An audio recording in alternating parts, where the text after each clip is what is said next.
The farther I go south, the higher the temperature gets in this time of the year. Today is almost 48 Celsius, 118 Fahrenheit. I see many similarities between Berber or Amazigh way of life and its neighboring tribe in sub-Saharan Africa. As a matter of fact, they could be the same tribe but called different names.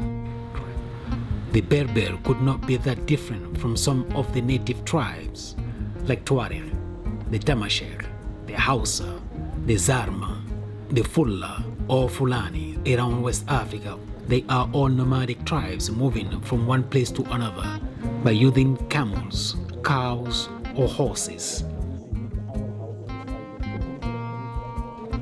Not far from here, about 71 kilometers or 45 miles, there is a city called Agadez, means the resting place in Berber, named after the city of Agadez in Niger because it was the resting place for the caravan on the way to Marrakesh.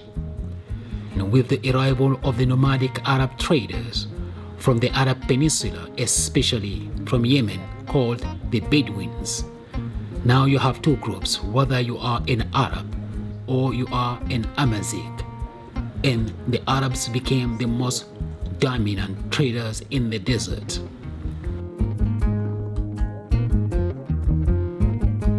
You can see behind me over there, on the top of the mountain over there, this is a Bedouin village. I think that's where we are heading off from here. He said we're gonna come back on different ways, so not on this way. That's why he said to start here, so we can see the view. It could be different view on our way back, but right now it's a view up there. It's beautiful, but the only thing is it's very, very hot, my man. The sun is like an inch from my head right now. So I hope the picture won't come out very bright, but you know, look at this. He's our tour guide called Abdul.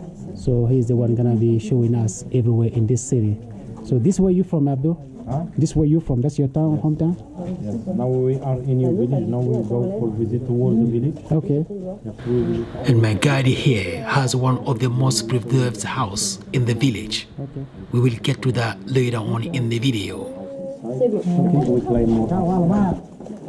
سلام سلام. السلام عليك يا محمد من أهل السودان. يا هلا يا مرحبا.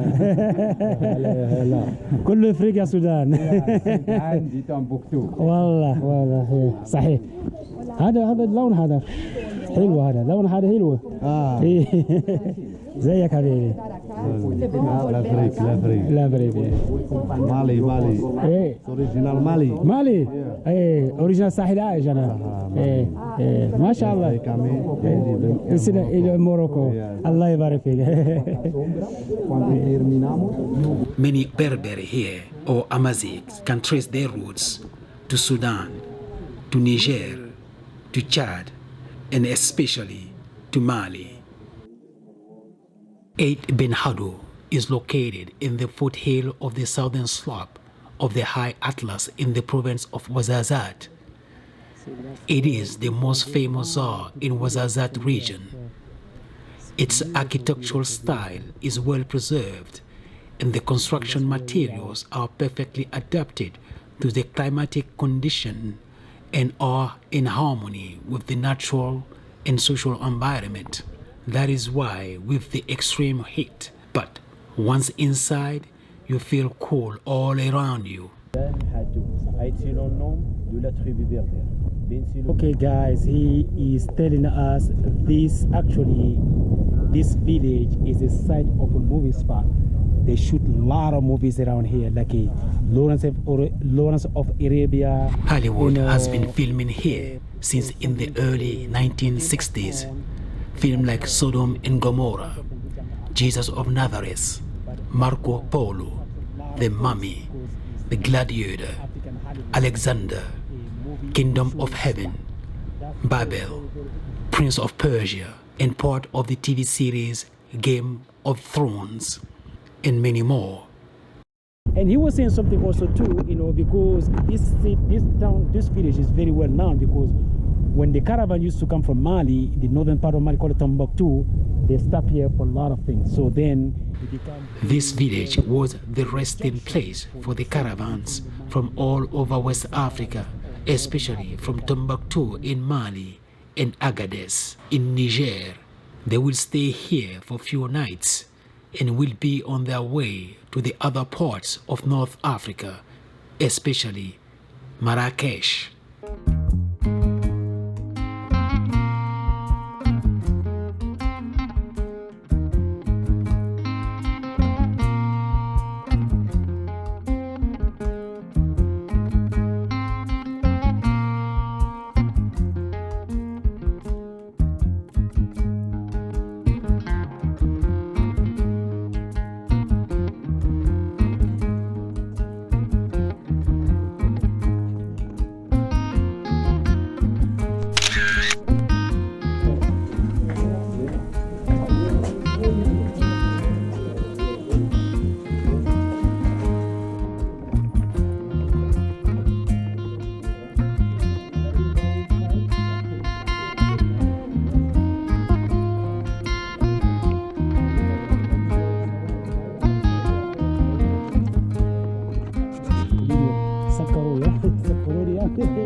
Here is telling us the difference between a czar and a kasbah.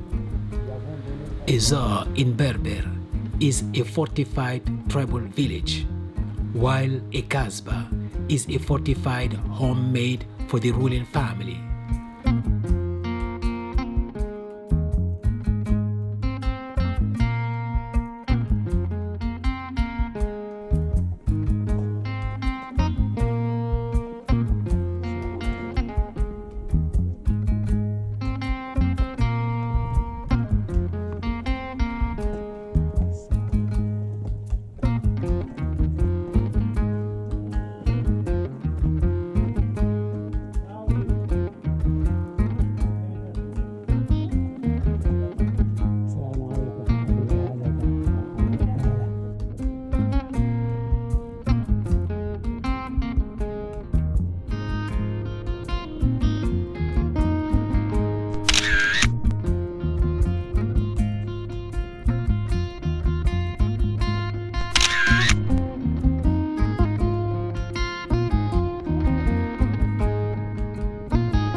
السلام عليكم. الله يحفظك. الله يبارك فيك.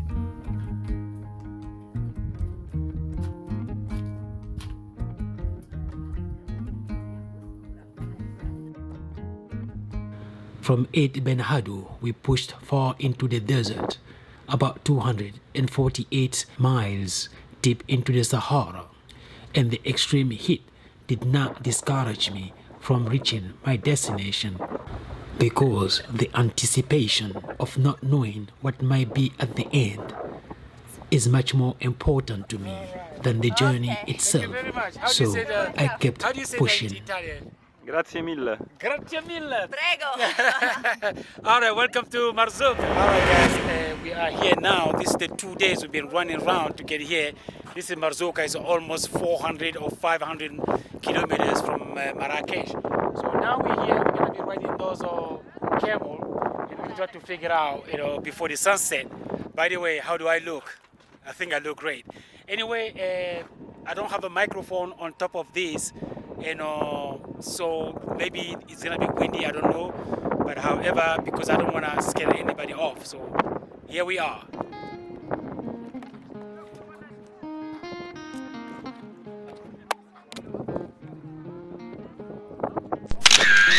Yeah, that's nice. Thank you. Yeah, merci.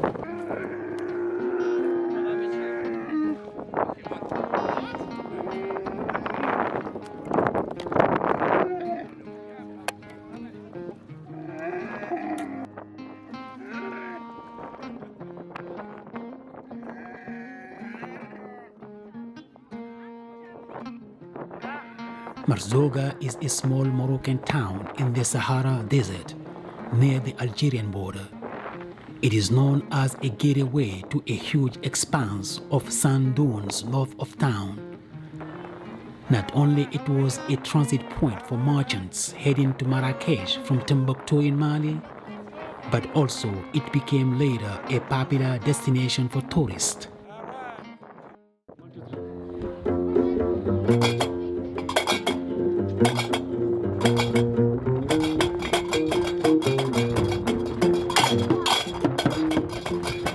Life in Merzouga revolves around the desert, and the most authentic way to experience it is on camelback.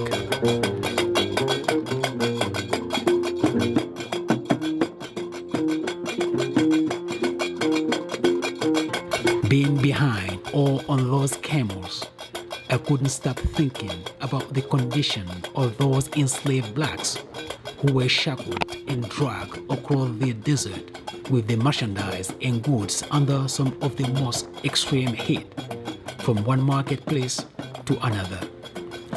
And the sound of the shackles are brought to us by the subconscious mind of the descendant of those enslaved people through their songs called the Sound of Ginawa.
We arrived at the campsite after witnessing one of the most beautiful sunsets in the desert.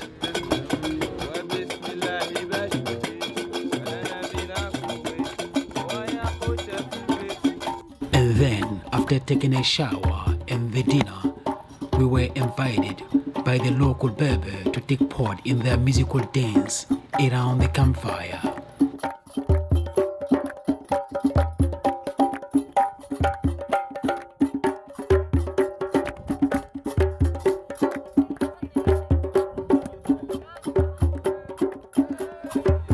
like and share this video, and don't forget to subscribe because many more videos on the way. Thank you.